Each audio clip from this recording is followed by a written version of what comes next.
একি গিন্নি, তুমি এখনো রান্না করোনি? দুপুর গড়িয়ে বিকেল হয়ে গেল, আজ খাবো কি? কেন, এত খাই খাই কিসের তোমার? তাছাড়া তো তোমাকে সকালেই বলেছি ইলিশ মাছ আনলে তবেই আমি রান্না করব। তুমি পাগল হয়ে গেলে নাকি? ইলিশের যা দাম, আমার মতো গরিব চাষি কি রোজ রোজ ইলিশ কিনতে পারে? তাই নাকি? তাহলে তোমার মতো চাষির রোজ রোজ ভাত খেয়েও লাভ নেই, শুধু শুধু ভাতের টাকা নষ্ট করবে কেন? এসব তুমি কি বলছো? তাহলে কি না খেয়ে থাকবো? থাকলে থাকবে, তবে ইলিশ মাছ না আনলে আমি ভাত রাখবো না, এই আমি বলে রাখলাম।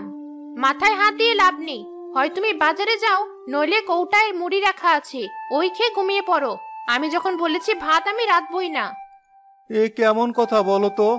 মানলাম তুমি ইলিশ মাছ খেতে একটু বেশি ভালোবাসো, তাই বলে রোজ রোজ এক মাছ খেতে কার ভালো লাগে? আমার ভালো লাগে, রোজই আমার 3 বেলা এক মাছ খেতে ভালো লাগে। এবার বলো তুমি বাজারে যাবে কিনা? বেশ, তুমি যখন ভাত রাঁধবেই না, বাজারে গিয়ে দেখি এবেলা কোনো ইলিশ মাছ পাই কিনা। এই তো ভালো কথা বলেছো, একটু চ্যাপ্টা আর বড় দেখে ইলিশ কেনো। তুমি বরং বাজারে যাও, আর আমিও সর্ষেটা বেটে রাখি, আজ ইলিশের সর্ষে বাটা করব।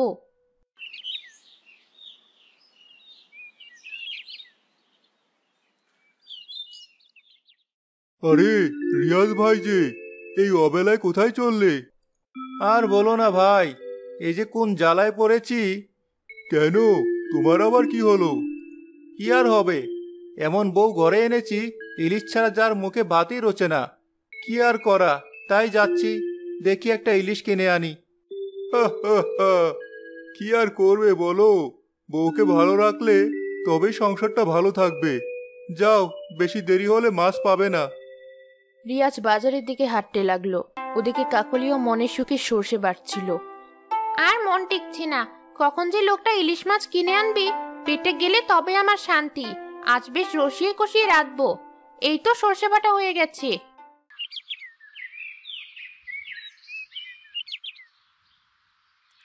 কই গিন্নি, কোথায় গেলে? এই নাও তোমার ইলিশ।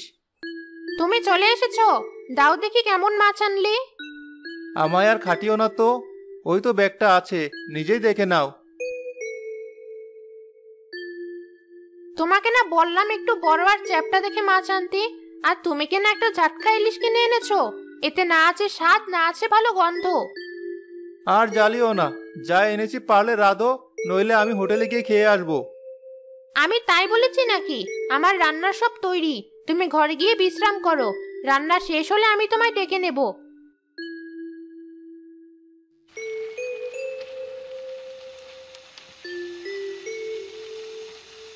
ইলিশ মাছের কি সুগন্ধ ছেড়েছে, মনে হচ্ছে এক্ষুনি একটা গালে পুড়িনি। শুধু শুধু লোকটাকে অতগুলো কথা শোনালাম। মাছটা ছোট হলে কি স্বাদ আছে মনে হয়, ঝোলটা একটু চেখে দেখি তো। কাকলি চামচ দিয়ে ঝোল ওঠাতে গেলেই তার আঁচলটা চুলায় পড়ে আগুন ধরে গেল। আরে বাবা, আগুন! কে কোথায় আছো? বাঁচাও, বাঁচাও আমায়! আরে, এ তো গিন্নির আওয়াজ। কোনো বিপদ হলো নাকি? গিয়ে দেখি একবার।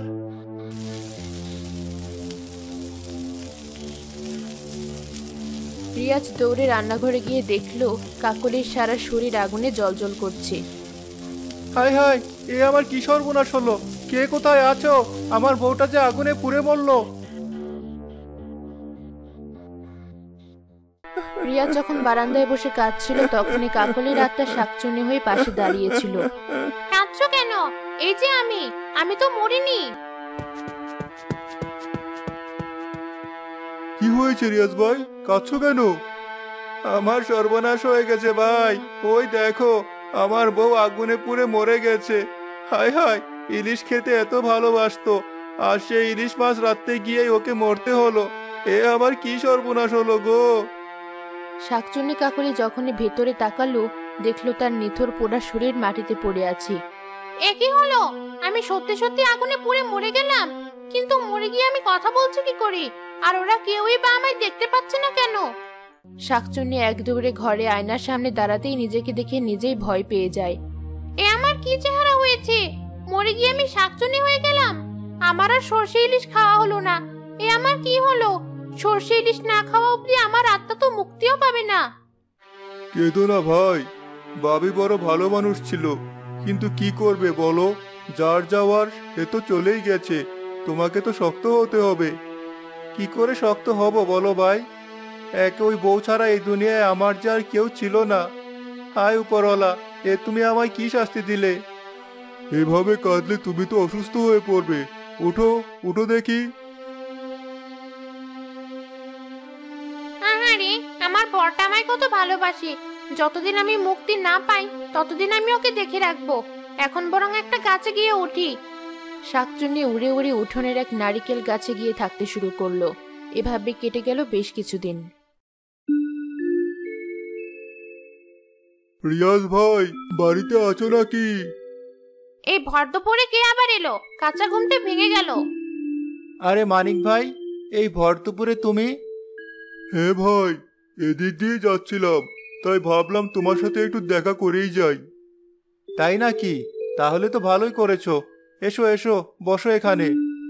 হ্যাঁ ভাই, কিন্তু তোমার অবস্থা দেখে তো আমার ভালো লাগছে না। নিজের একই অবস্থা করেছো। আমার আবার অবস্থা? তোমার ভাবি মারা যাওয়ার পর থেকে আমার জীবনের সব শান্তি উড়ে গেছে।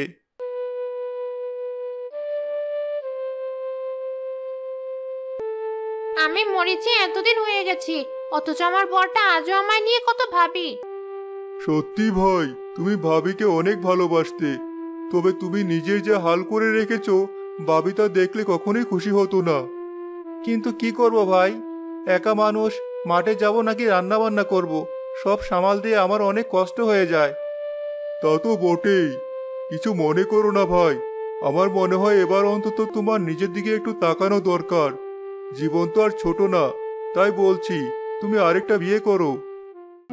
শয়তান মানিক, তোর এত বড় সাহস! তুই আমার বরকে আরেকটা বিয়ে করতে বলছিস?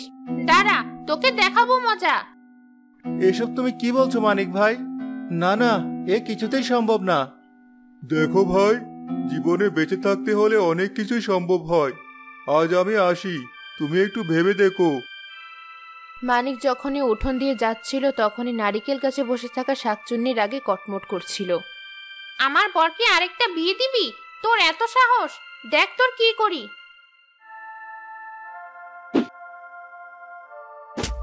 ওরে বাবা, মরে গেলাম। মাথাটা বোধহয় ফেটেই গেল। ঠিক হয়েছে, ঠিক হয়েছে। হায় হায়, এ কি হলো? আহারে, মাথা দিয়ে রক্ত বেরিয়ে গেল। কি অদ্ভুত! এর আগে তো কখনো কারো মাথায় এমন নারকেল পড়েনি। আমায় নিয়ে ভেবো না রিয়াজ ভাই, তোমাকে যা বললাম তুমি ওটা নিয়ে ভাবো। ওরে বাবারে, কি ব্যথা!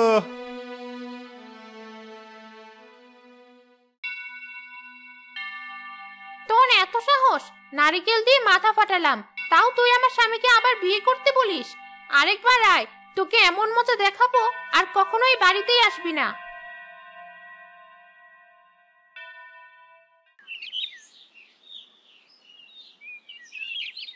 মানিক ভাই, বাড়িতে আছো? আরে রিয়াজ ভাই, তুমি? হ্যাঁ ভাই, কাল আমার বাড়িতে গিয়ে তোমার মাথাটা অমনভাবে ফেটে গেল, তাই ভাবলাম মাঠে যাওয়ার আগে একবার তোমার খোঁজ নিয়ে যাই। ভালো করেছো ভাই। এসো এসো, ভেতরে এসো। তারপর বলো, এখন কেমন আছো? আমি তো ভালোই আছি। এবার বলো দেখি, কালকে যে কথাটা বললাম, কি ভাবলে সেটা নিয়ে? আসলে কি বলবো, তুমি তো জানোই তোমাদের ভাবিকে আমি কত ভালোবাসতাম। এখন অন্য কাউকে বিয়ে করা। দেখো ভাই, ওসব ভাবলে দুনিয়া চলবে না। নিজেকে আর নিজের সংসার টিকিয়ে রাখতে তোমাকে বিয়ে করতেই হবে। কিন্তু আর কিন্তু কিন্তু করো না ভাই। তুমি যদি রাজি থাকো তাহলে আমার ফুফাতো বোনের সাথেই তোমার বিয়ের কথা বলতে পারি। তাই বলে আমার মতো মানুষের সাথে তোমার বোনের বিয়ে দেবে? ও নিয়ে তোমার ভাবতে হবে না। তুমি রাজি হলে কালই আমার বাড়িতে বিয়ের আয়োজন করি। মানিকের জোরাজুরিতে এক পর্যায়ে রিয়াজ বিয়েতে রাজি হলো। বেশ, তোমরা যা ভালো বোঝো তাই করো। পরদিন সকাল থেকে রিয়াজকে দেখতে না পেয়ে শাকচুন্নি অনেক চিন্তায় পড়ে গেল। এ কি, সকাল থেকে লোকটাকে কোথাও দেখছি না যে? লোকটার আবার কিছু হলো না তো? কিছুই তো বুঝতে পারছি না।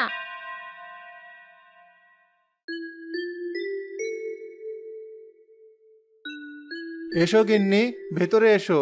আজ থেকে এটাই তোমার বাড়ি। এ আমি কি দেখছি? শেষে কিনা আমার বর সত্যি সত্যি অন্য কাউকে বিয়ে করে আনলো। এ আমার কি সর্বনাশ হলো! ঘাটের মরা মেয়েটাও তো দেখছি কম না। দাঁড়া মেয়ে, এক্ষুনি তোকে দেখাচ্ছি মজা। ওরে বাবা, মরে গেলাম। এ কি হলো? আশ্চর্য তো! এখানে আবার নারকেল আসলো কোথা থেকে? দুদিন ধরে কিসব হচ্ছে কিছুই তো বুঝতে পারছি না। মরে যাই মরে যাই। ও, আমি তো আগেই মরে গেছি, কিন্তু আমার বর যা শুরু করেছে তাতে মনে হচ্ছে আরো একবার মরে যাই। এ আমার কি সর্বনাশ হলো! শেষে কিনা সত্যি সত্যি আমার বর আরেকটা বিয়ে করে আনলো। ওই বউকে আমি কিছুতেই শান্তিতে থাকতে দেব না, ওকে আমি তাড়িয়েই ছাড়বো।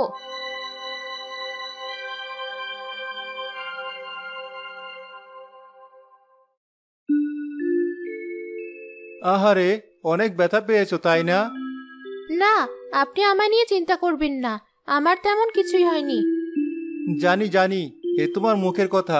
তুমি বসো, আমি এখনই কবিরাজকে নিয়ে আসছি। না না, কাউকে আনতে হবে না। আসলে তুমি তো জানোই, এক প্রকার জোরাজুরিতে আমি তোমাকে বিয়ে করেছি। আমি সবই জানি, আপনাকে ভাবতে হবে না। কি এক জ্বালা বলো দেখি! তুমি প্রথম দিন এলে, অথচ বাড়িতে কেউ নেই যে তোমাকে কিছু রান্না করে খাওয়াবো। তুমি বসো, আমি বরং হোটেল থেকে খাবার নিয়ে আসি। কি যে বলেন! আমি থাকতে আপনি হোটেলে কেন যাবেন? আমি এক্ষুনি রান্না করে আনছি। নতুন বউ সাদিয়া রান্নাঘরে চলে গেল। যত সব ন্যাকামো! ভালো ভালো রান্না করে আমার বরকে পটাবি, তা আমি হতে দেব না। রাধ, মন দিয়ে রাধ। এরপর এমন কিছু করব, ওই রান্না আমার বর মুখে তুলতেই পারবে না।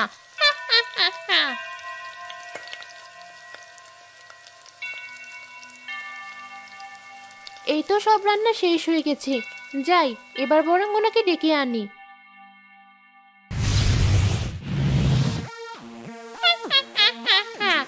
খুব মন দিয়ে রেঁধেছিস তাই না?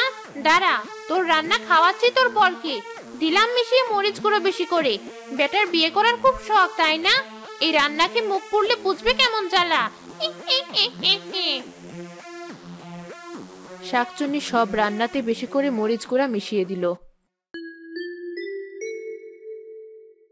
আরে বাহ, রান্নার ঘ্রাণ তো বেশ ভালোই আসছে। কই দাও দেখি, খেয়ে কেমন রেঁধেছো। আপনি বসুন, আমি এক্ষুনি খাবার দিচ্ছি।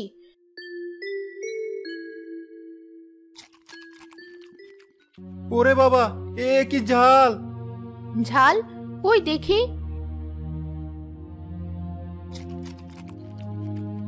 এ কি, এত ঝাল হলো কি করে? সে তো তুমিই ভালো জানো, রান্না তো তুমি করেছো। না, এ খাবার খাওয়া যাবে না। তার চেয়ে তুমি বরং আমায় ভাত পান্তা করে দাও, আমি সেটাই খেয়ে নেব। ঢং রেখে গা জ্বলে যায়। আমি কত স্বাদের রান্না করতাম, বেটার মুখে রুচতো না, আর আজ নতুন বউকে পান্তা বানিয়ে দিতে বলছে। দাঁড়া, তোকেও দেখাবো মজা, সময় আসুক। আশ্চর্য, আমি তো রান্নায় অত ঝাল দিইনি, কিন্তু অমন হলো কি করে? তাহলে কি কেউ ঝাল মিশিয়ে দিয়েছে? আমাকে জানতেই হবে।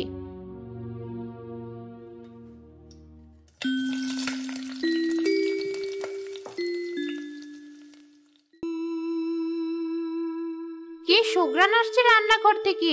মনে হচ্ছে আজ বাড়িতে পিঠা বানানো হচ্ছে। বুঝেছি, আমার বরকে পটাতে ওই নতুন বউ বোধহয় পিঠা বানাচ্ছে। কিন্তু ওই পিঠা তো আমি খেতে দেব না। সব পিঠা আমি নিজের পেটে চালান করব।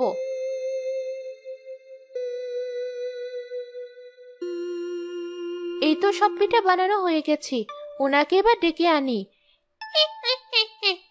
যা, তুই গেলেই আমি সব পিঠা খেয়ে ফেলবো, তখন বুঝবি কি জ্বালা।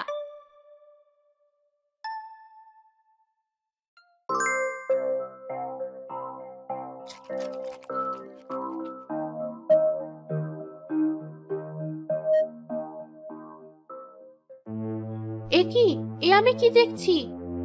এ তো দেখছি শাকচুন্নি। তার মানে এতদিন যা ঘটেছিল সব এই শাকচুন্নিরই কারসাজি। এবার কি হবে? ভয় পেও না, আমি এখনই সাধু বাবার কাছে যাচ্ছি। উনি নিশ্চয়ই একটা সমাধান দেবে। বেশ, তাহলে তাই যান।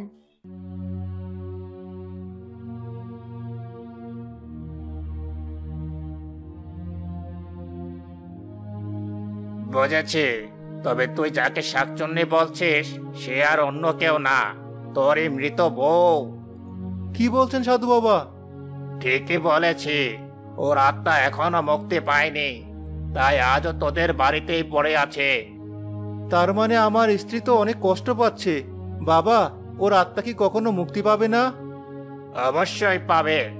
ওর প্রিয় সর্ষে ইলিশ খেতে গিয়েই ও মরেছে, তাই একবার যদি ওকে সর্ষে ইলিশ খাওয়ানো যায় তবেই ওর আত্মা মুক্তি পাবে। বেশ বাবা, আমি তাই করব।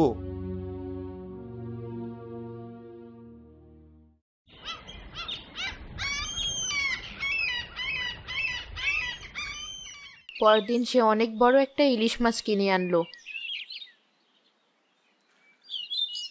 বাহ, চারদিকে কেমন ইলিশ ইলিশ গন্ধ পাচ্ছে মনে হচ্ছে। কই গিন্নি, কোথায় গেলে? এই দেখো কত বড় ইলিশ এনেছি। আরে, এ তো দেখছি অনেক বড় ইলিশ। হ্যাঁ, আজ আমার বউয়ের প্রিয় সর্ষে ইলিশ রাঁধো। ওর কথা আজ খুব মনে পড়ছে। আহারে, আমিই বলছিলাম আমার বর আজও আমার কথা কত মনে করে। বেশ, তাই করছি। সাদিয়া মন দিয়ে সর্ষে ইলিশ রান্না করলো। এরপর রিয়াজ সেই সর্ষে ইলিশ হাতে নিয়ে শাকচুন্নিকে ডাকতে লাগলো। গিন্নি, কোথায় তুমি? এসো, তোমার প্রিয় সর্ষে ইলিশ খেয়ে যাও। একি, আমার বর দেখছি আমাকেই ডাকছে। এর মানে ও কি সব জানে? না, আমাকে যেতেই হবে ওর কাছে। তুমি এসেছো গিন্নি? এই দেখো, তোমার জন্য বড় ইলিশ এনেছি। তুমি এখনো আমার কথা এত ভাবো, অথচ আমি তোমায় কত ভুল বুঝেছি। তবে আজ আর ভুল নয়, তোমরা ভালো থেকো।